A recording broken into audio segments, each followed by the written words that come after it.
Welcome! In this lesson, we are going to explore taking the template we made with digitizing software in part 1 and actually running it through the die cutting machine to get a perfect piece of applique. You will need to have some applique backing fabric, some fabric for the actual applique. In this particular die cutter, the Brother Scan and Cut, we also want to have our scanning mat, which has a nice clear sheet that you lift up. And you can see I'm putting the template underneath it. We'll lay that flat. You will also need some fabric, and I've already applied the backing to it. Now I'm loading in the scanning mat, and I'm just pressing the load button on the top right hand corner.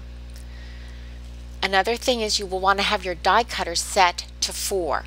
So I'm actually using the blue and it's set to 4. I'm pressing scan, and I will press the OK button, and you can see that the scanning mat is going to let the image go all the way through the machine, take the picture, and come all the way back, and it will appear on our screen like magic. It takes a few minutes to process, and I will let that run so you have an idea of just how long that actually takes.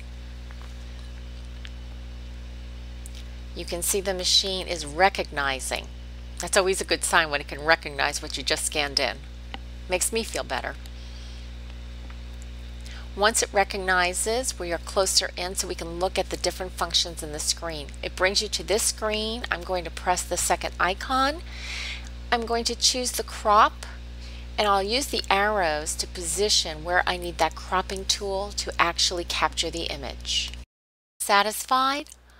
I will go ahead and I will click Save, and I will save it to the machine itself. Click OK, then go back and click Home. I need to pull up the pattern, and I'm going to pick it up from the saved data from the machine, and I just scroll through until I find the one that I just did, and I'll click OK.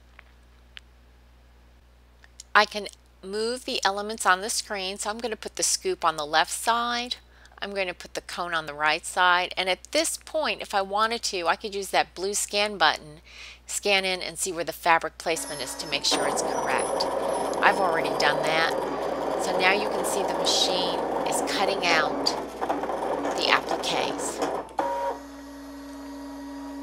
These appliques will be a perfect size for your embroidery design. You can use the spatula to remove the appliques. I tend to roll the mat a bit back so I can lift them easier, and you can see right now we have a perfect fit. I actually lined up the templates so that you could see them and how nice they work.